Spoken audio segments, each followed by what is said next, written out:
told you some of the biggest car companies in America are lobbying Congress right now to make sure your favorite mechanic can't repair your vehicle. Not because they don't know how, not because they're not qualified, not because it's unsafe, but because controlling who repairs your car may become one of the most profitable businesses in the automotive industry. And if you think I'm exaggerating, wait until you hear about U.S. House of Representatives bill called H.R. 7389. You'll probably want to look it up, H.R. 7389. Now, if you're like most people, you probably never heard of it. Don't feel bad. Most vehicle owners haven't, and most vehicle owners, they'll never hear about it until they go to their favorite mechanic. And it's exactly part of what caught my attention. But before we continue, make sure to like, subscribe, and click the bell for notifications, because this one is only the beginning of the story. I've spent decades covering the automotive industry. I've covered bankruptcies, recalls, government regulations, tariffs, EV mandates, kill switches, dealership battles, emission scandals, supply chain issues, and just about every major controversy that has hit this industry. Yet somehow, a bill that could affect the future of vehicle ownership was introduced in February, moved through committee in May with a 48-1 vote, had key provisions stripped out before advancing, and most Americans have absolutely no idea it exists. That immediately made me curious, because when something moves that quickly in government and that quietly, I start to ask questions. Who wrote it? Who supported it? Who opposed it? And who benefits from the change? And perhaps most importantly, what happened between the day it was introduced and the day it left committee? Because that's often where the real story is. The story isn't always what's in the bill. Sometimes it's what disappears before the vote. This all started when President Trump met with the leaders of Ford, General Motors, dealer groups, and automotive industry organizations. Afterwards, President Trump publicly expressed surprise that automakers appeared to oppose consumers repairing their own vehicles. He even told a story about someone he went to school with who was a genius on working on cars. So why would we want to take that away from consumers? Forget politics for a moment. Focus on the meeting itself. Think about who's sitting around the table. Ford, GM, industry trade groups, dealer organizations, and lobbyists, people representing billions of dollars upon billions in future revenue. And nobody walks into the White House because they're worried about someone changing spark plugs in their garage or brake pads or whatever. Nobody assembles that kind of firepower because a guy wants to replace his own alternator. The fight isn't really about repairs. Repairs are simply where consumers notice the problem first. The real battle is over information and over the control, and the real battle is over who profits from that control. Now let's look at H.R. 7389, because on paper, it sounds harmless. Actually, it sounds pretty good. The Motor Vehicle Modernization Act of 2026. Isn't that nice how these titles of these bills always sound nice? The infrastructure bill. We're here to help you. Everything's going to be good until it passes, and then you read the small print, and it's never what they say it is. Who doesn't want modernization? Who doesn't want safer vehicles? And who doesn't want regulations updated to keep pace with technology? That title sounds great, and the summary sounds great, and the press releases sound great, and the mainstream media makes it seem fantastic. And that's usually when I start reading the fine print. The bill was introduced by Representative Brett Guthrie of Kentucky in February. Within days, it was already moved through the legislative process, subcommittee review, committee review, amendments, industry discussions, and then by May, it passed committee by a 48-1 vote. 48-1. Think about that for a moment. Congress can't agree on lunch most days, yet somehow this moved overwhelmingly bipartisan support right on through. Again, that doesn't automatically mean something is wrong, but it did make me curious, because whenever I see that kind of momentum, I start looking at the people pushing from behind the curtain, and that's where the trail gets very interesting. As I began looking through the statement from industry groups, repair organizations, aftermarket associations, and automakers, one thing became clear. Everyone was talking about right to repair, but they weren't talking about the same thing. Consumers hear right to repair and think it means something simple. If I buy a vehicle, I should be able to repair it. If I don't want to go to the dealership, I should be able to go to an independent mechanic. And if the mechanic has the training, the equipment, and the expertise, they should be able to work on my vehicle. That's what most people think the debate is about. The industry conversation is very different. It revolves around telematics. And if you're wondering what telematics is, don't worry. Most consumers don't know that either. That's the one reason this issue has been able to stay below the radar for so long. Telematics sounds boring, technical, complicated, and the kind of thing normal people just tune out. But telematics may be the single most important word in the entire story, because telematics is how modern vehicles communicate. It's the data your vehicle generates. It's the information your vehicle sends and receives. It's the information required to diagnose certain problems and what's needed to perform many calibrations. It's the information that increasingly determines who can repair a vehicle and who can't. Modern vehicles are computers on wheels. They know when systems fail, when maintenance is needed, when sensors stop working, when software requires updating, and how systems are performed. And increasingly, access to that information determines whether the repair can happen efficiently. That's why what happened next caught my attention, because H.R. 7389 moved through committee. Language dealing with the telematics access disappeared, gone, removed, stripped out. This is where most media coverage ends and the real story begins. If telematics isn't important, why remove it? If telematics isn't central to the repair debate, why are we fighting over it? And if telematics doesn't matter, why are industry groups spending time, a lot of money, and political capital to discuss it?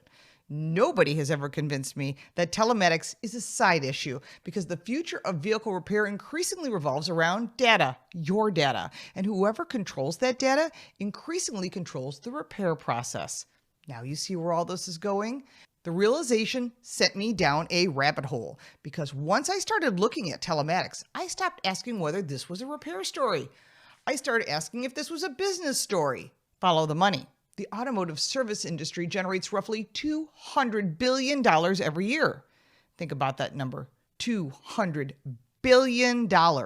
That's larger than the economies of some countries. For decades, manufacturers primarily made their money selling vehicles this way.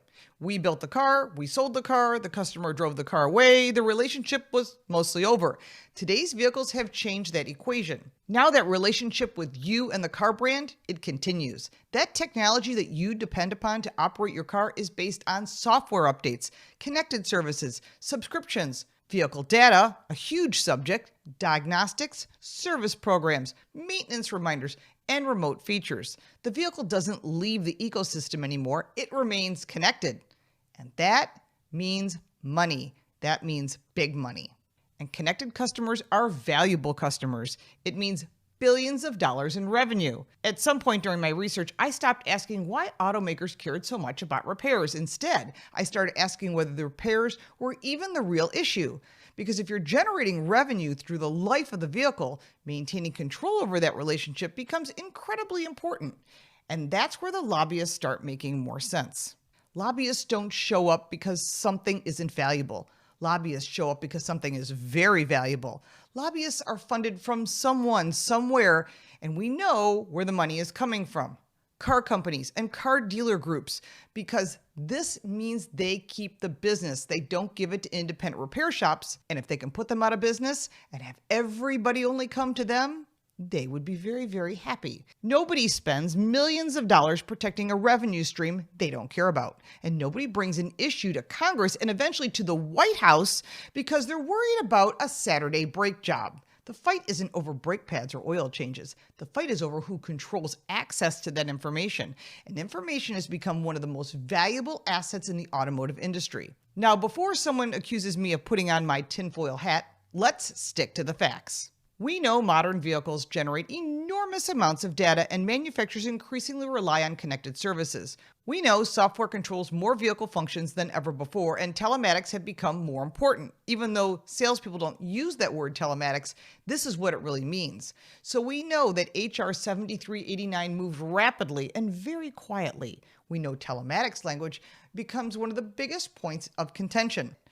Regular people looked at the issue and decided that if they owned a vehicle, they should have access to the information necessary to repair it. To me, that's what I call duh. Of course you want to be able to go where you want to have it repaired. You don't want to be forced to go to one specific repair shop. And it always keeps coming back to control. It seems like this has become a common theme.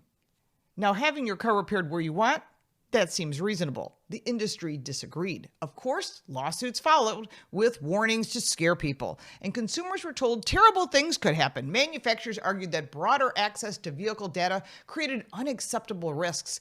What exactly is the fight about? And that's when another thought crossed my mind. Maybe the fight isn't about repairs at all. Maybe repairs are simply where consumers first noticed the problem.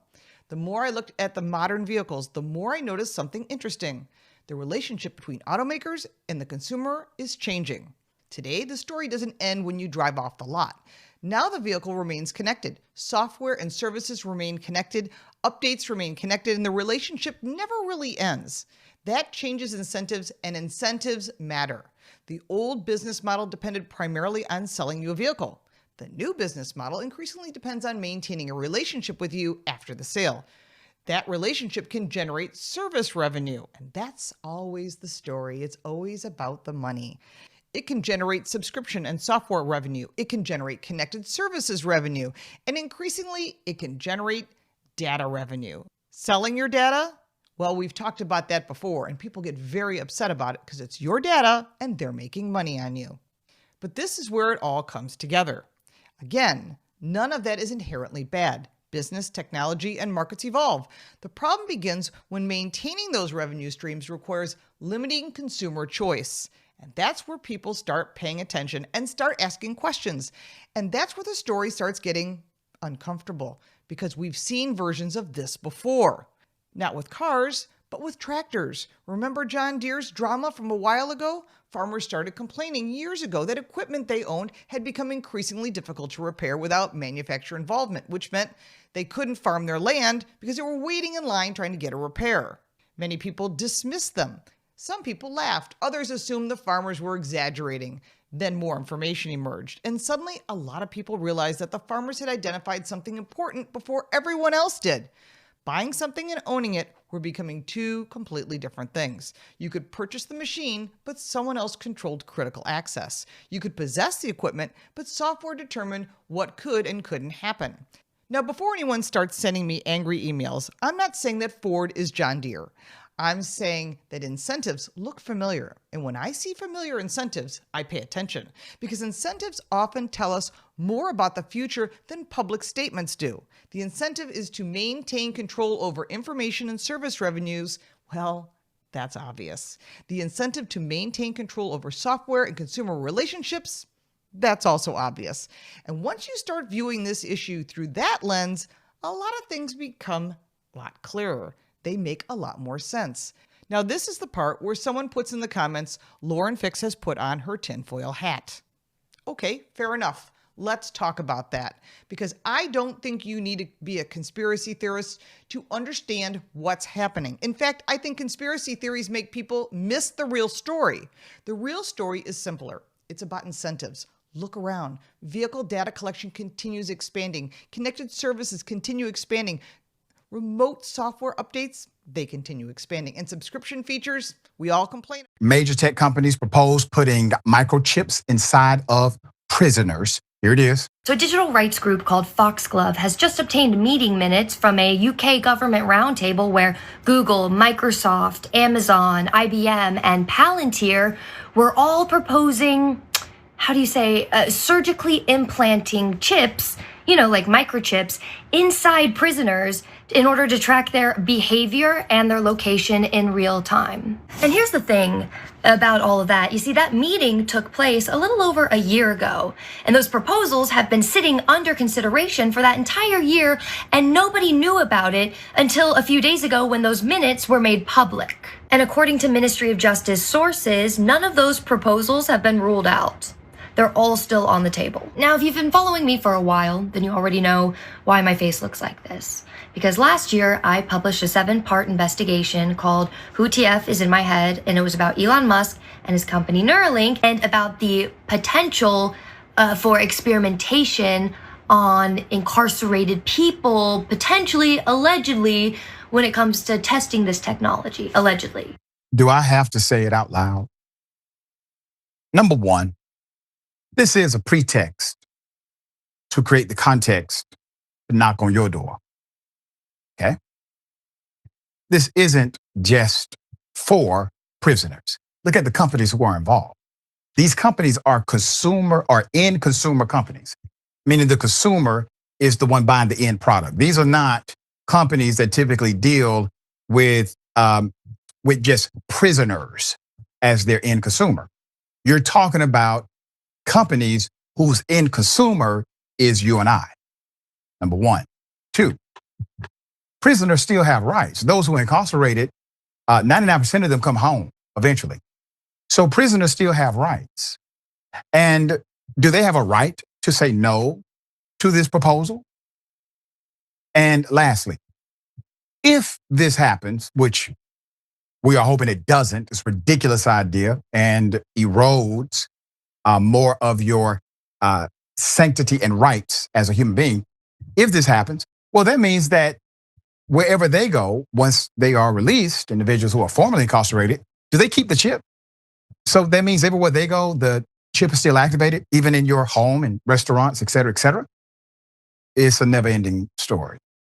We will continue to bring you updates on this insanity. It is unfortunate that we even have to address it. And once again, who's the guinea pig? Well, those they feel as if are the least of these. If you're a person of faith, you already know that's not how it works. Check this shit out! People don't believe me. People don't believe me. It's called Raven. We got Raven poles on each street in Maple. Maybe like 2 or 3 poles on each street. And if you shoot a gun, it will send us a notification to our cell phones saying somebody is shooting at this location. Stop this shit! Y'all heard that? They got Raven poles. And this ain't no regular street light. This a high-tech snitch pole. Because it could hear gunshots and pinpoint where it came from in a matter of seconds. So before you even run, the system already got your location locked in. And what make it worse, they could sync it with cameras and license plate readers. So if you hit that gas, trying to escape, they could track your route that you took, street by street, block by block. People think the police just be guessing. Not in this generation, they got AI now. They got AI watching the whole city now. So anybody that's out there trying to play wild, don't think you hiding. You ain't think you ain't sleep. They already up on your shit. That Raven pole got the whole city on froze. It's the eye in the sky. Carry on. We got flock cameras. If you come if you come into the city or leave the city, it will take a picture of your car. So say like you driving in a stolen vehicle and it coming to the city, it will send us a notification to our phone. Hey, it's a red Honda Accord traveling eastbound on Libby Road. Shit, hey, we all running outside and we go hunting for that fucking Honda Accord. You know? So we got Flock and we got Raven. If you don't believe me, look it up. But y'all getting charged. Watch. Y'all want to shoot them guns? Y'all getting charged. Stop that shit. Them damn Flock cameras gonna turn them streets into a digital prison. Don't think they just regular cameras. Them things built to hunt them YN down. Cause they read license plates all day and night. And they don't care if it's dog. They got their red, got their motion sit. They got all that. It could be raining, snowing. I don't care how fast you're moving. Them Flock cameras don't play. So let's say you stole somebody's car or you do a hit and run. The police don't even got to look for you no more because the system start connecting the dots for them already before they even get it to goddamn dispatch. It could track where the car was and where it went. And it also could track what direction it's headed to next. So now you got people getting caught off pure technology, not even off a human pointing the finger or calling and telling on you, AI telling. And you can't do nothing but take that shit to trial. And here's the scary part. A lot of the time, the camera ain't even on the main road. It be right there in the hood, like a little quiet little watchtower. And you walking right past it, you think it's a game. So if you think you finna do something and just disappear, be gone, you must be hitting that goddamn Kodak Black Pack. My boy, you see what the hell he got going on. He all laying on the floor and shit. Cause with Flock cameras and Raven poles, 12 see everything. Now, a dispatcher can text the caller a message asking them for permission to use their cell phone camera to see the situation in real time. Callers can also send in photos. Tampa Police Chief Lee Burkhoff says that information can even be shared to responding officers. Stop that shit. The streets cook, finished. Time to go get them CDL. It's over with. They letting victims live stream the crime straight from their phone to the goddamn police headquarters. It's over with. So it ain't no more. He said, she said, it wasn't me. 12 getting real-time evidence, and this gonna change the streets forever. Cause now the police can see what's happening, why it's happening. They could identify the suspect faster. They could track where they at. And they could build a case on the spot. So when they catch you, it ain't just words and accusations. It's video, live audio, and a timeline what's going on in real time. Everything stacked against you. And that's exactly why this gonna increase convictions heavy, because 4K video don't lie. And you ain't getting no goddamn bond, because what the judge see you on camera doing that old gangsta ass shit you was doing. You ain't getting that little weak $500 bond no more. You know, he used to give you a little promise to appeal the ROI, the ROR thing. They ain't doing that no more. They gonna say you a danger to the community. You a flight risk. They gonna hit you with the Diddy. You a flight risk, even with money.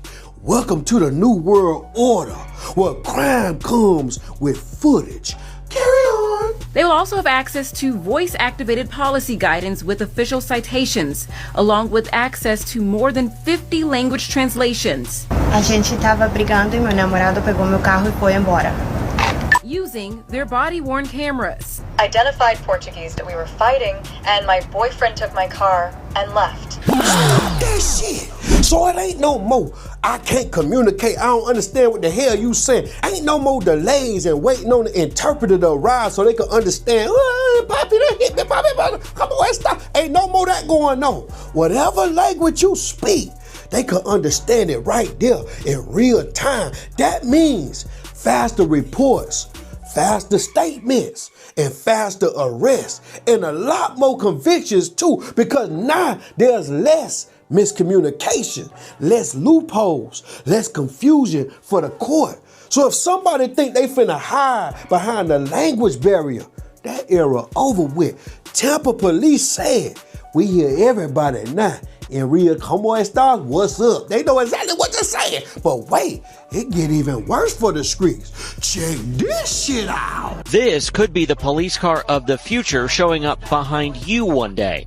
The Miami-Dade Sheriff's Office is testing the nation's first self-driving patrol car. You'd need 20 deputies to do everything this vehicle is doing. Sheriff Rosie Cordero Stutz says that's because in a year it can log about the same number of uninterrupted patrol hours as all those deputies combined. They call it PUG, short for Police Unmanned Ground. It comes equipped with all the technology needed to operate as a self-driving car, as well as thermal imaging, 360-degree cameras, and its own drone that can act as an eye in the sky, all sent back live to a police command center. Soon, it'll be equipped with license plate readers and a way for the public to contact live deputies. Talking about this ain't RoboCop, this is real life RoboCop type work. But they got drones in the sky locking on to your ass like you got them in the goddamn military or some shit. I'm talking about from above in the sky. You don't even see it. It's at night, it's dark, and they still watching your ass. And you won't even know you being tracked. And if you think you could ditch the car and disappear, man, hell no. Because now they got driverless car units. And they could roll up to any scene. They could patrol hot spots and even damn near detain you until backup come. Think about that. So that means if you got eyes in the sky and wheels on the ground, all controlled by AI, the police don't gotta chase you like before. They could just surround you and they ain't even there. They let technology walk you down slowly and legally. Ain't no more lawsuits, all that shit out the way. All that, I'm suing the police, you can't sue no more. How you gonna sue AI? Welcome to the new world order, where you don't get away.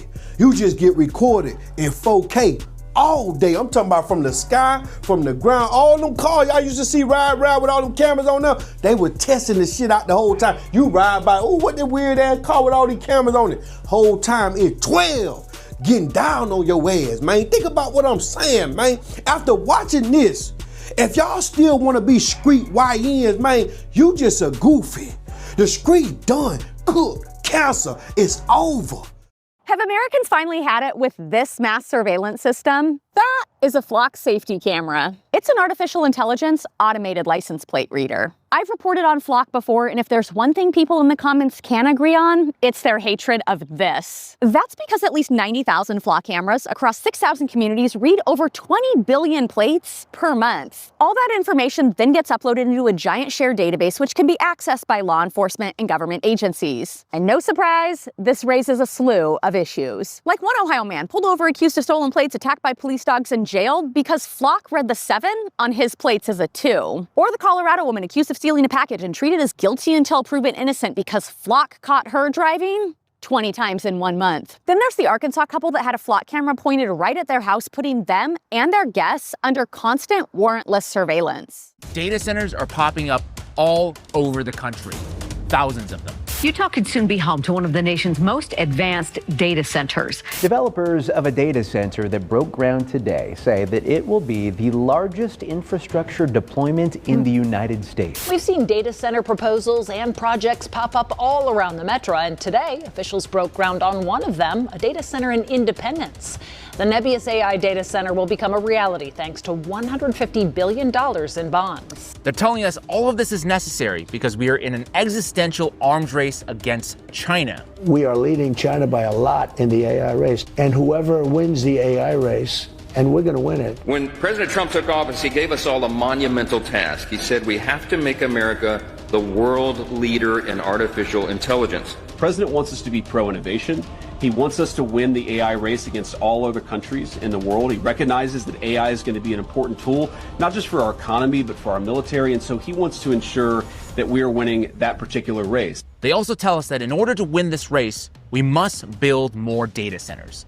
Trillions of dollars worth more. We have a race to be the AI capital of the world, and we have to win it. We have all sorts of different investment coming in. It's amounting into the trillions, where ground is already being broken for data centers across the country. I'm here in Mansfield, Georgia, driving by Meta's new 2 million square foot data center facility.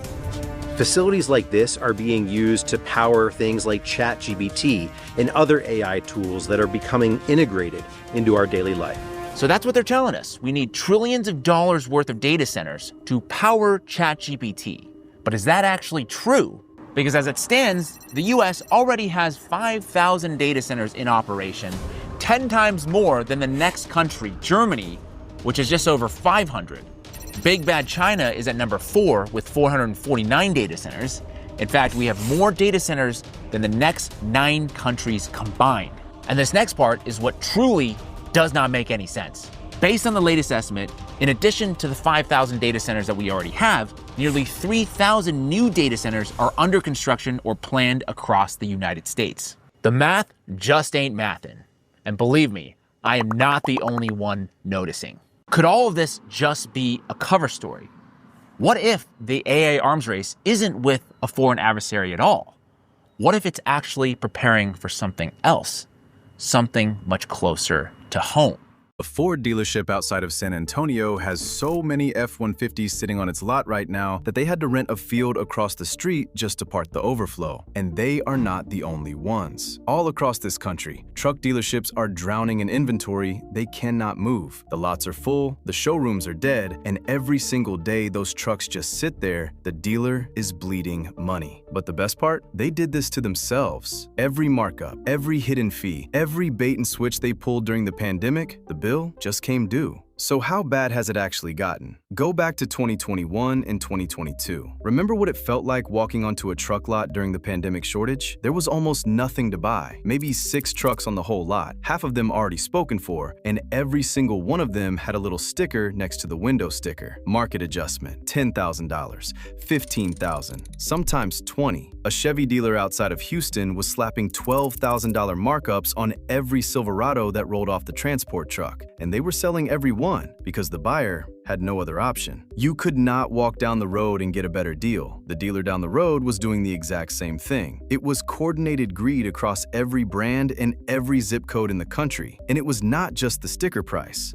The finance offices were running wild too. $4,000 paint protection packages, $1,000 nitrogen tire fills, products nobody wanted, buried in the paperwork, added before the customer even sat down. And the worst part? The dealers who had been building relationships with repeat customers for decades treated those people the worst. The loyal guy who bought his last 3 trucks from the same salesman, he got the same $12,000 markup as everybody else. Loyalty meant nothing. The only thing that mattered was what you would pay before walking out. Dealer profit margins during the pandemic were the highest in the history of the car business, and nobody forced them to do any of it. There was no law that said they had to charge over sticker. They chose to, and they assumed the party would never end. Can you guess how that worked out? Because the trucks came back, the factory started running again, the inventory started filling up. But something else happened that the dealers never planned for. The customers did not come back with it.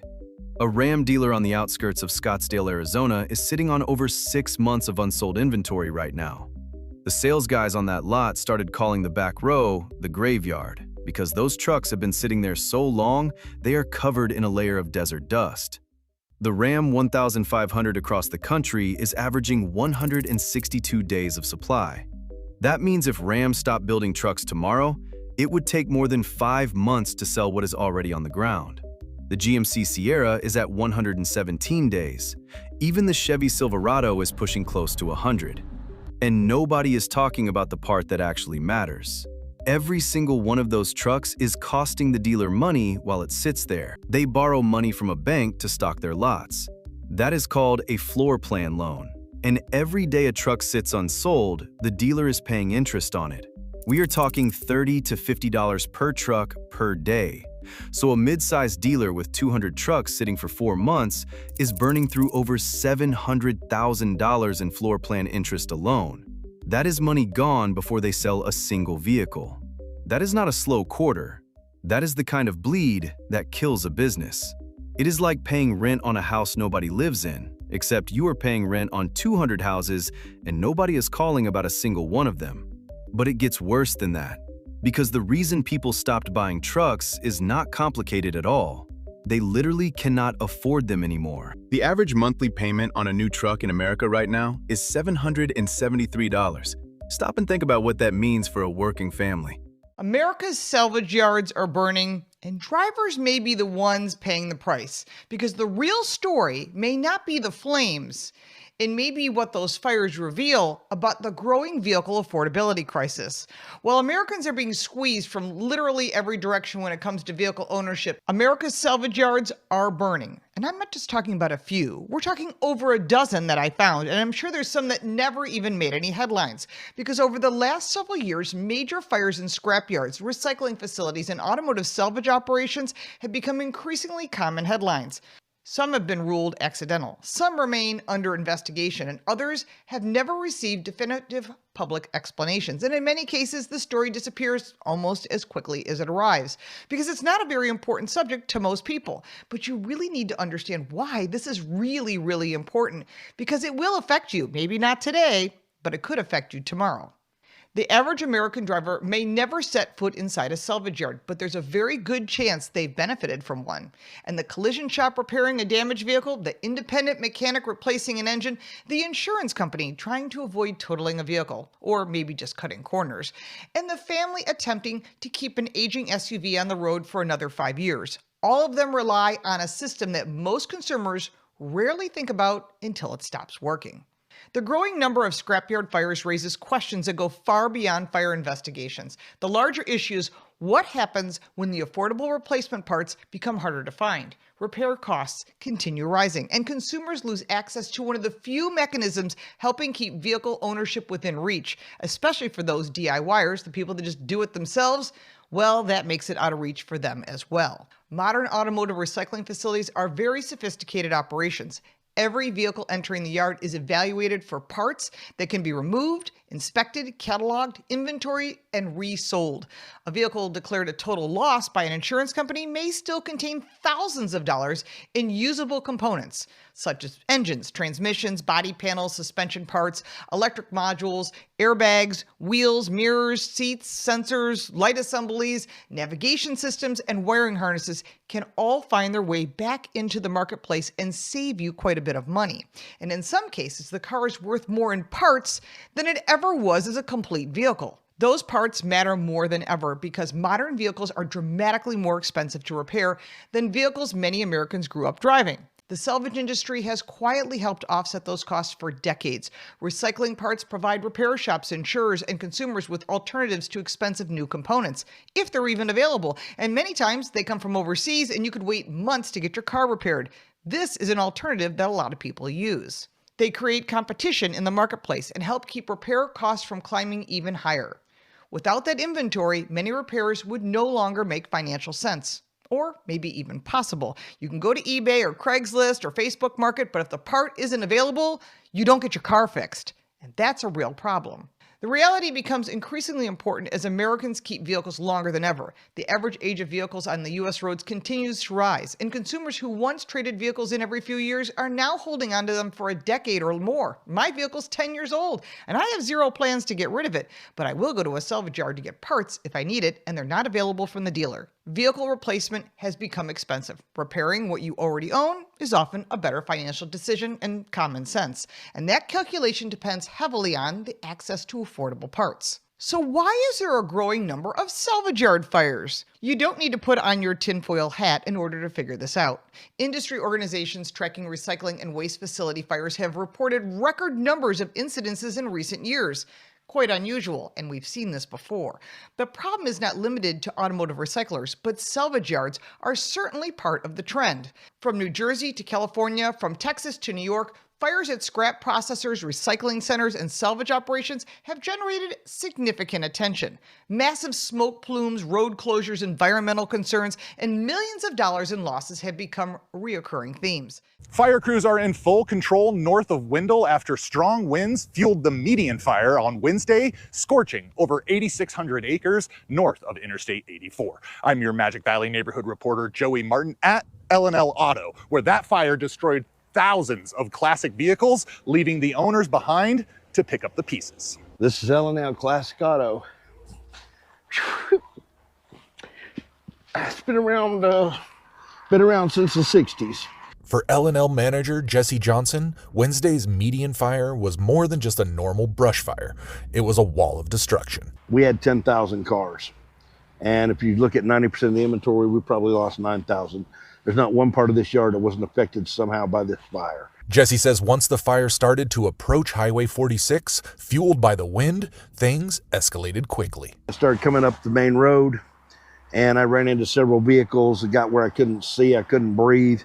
I seen a left, I took it, I went out through the desert with the rollback. I got my car and the other rollback out. Beyond losing an estimated 9,000 cars, the fire also took out the office with all of the records and a new tow shop. And according to Jesse, this might mean the end for L&L. This here might cripple this business forever. I just don't know yet until we get some of the debris off the ground and figure out what's going on. Adding to the frustration, insuring a salvage yard is almost impossible. Insurance every year has been going up, and there's no way to insure junk cars sitting in a yard.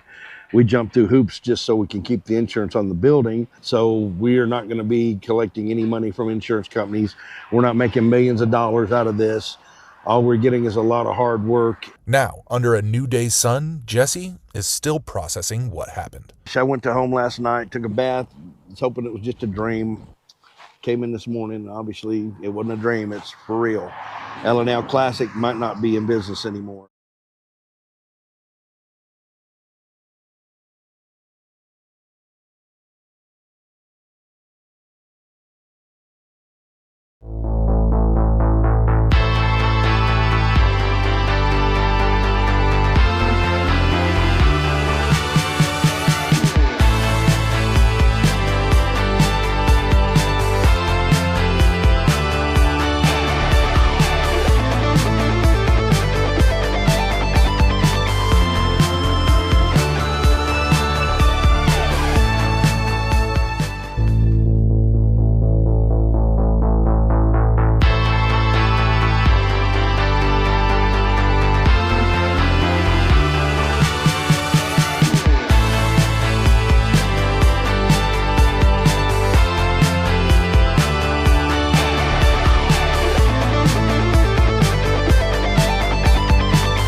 This is the next entry in a series whose last game came out over a decade ago. Grand Theft Auto 5 went on to become the best-selling game with 230 million copies sold, and even still today ranks among some of the best-selling games every single year. The fact that Rockstar and Take-Two have kept their lips sealed this entire time has only added to both the anticipation and, more importantly, the speculation. Guys, we have people that are over on Reddit that are hyper-analyzing how many teeth are in an alligator's mouth on the cover art right now. We got people counting cigarette butts and practically checking their oxygen levels outside of Rockstar's headquarters, trying to predict when the next trailer is going to come out. This game is driving people out of their minds. And just like those players, the industry has lost theirs.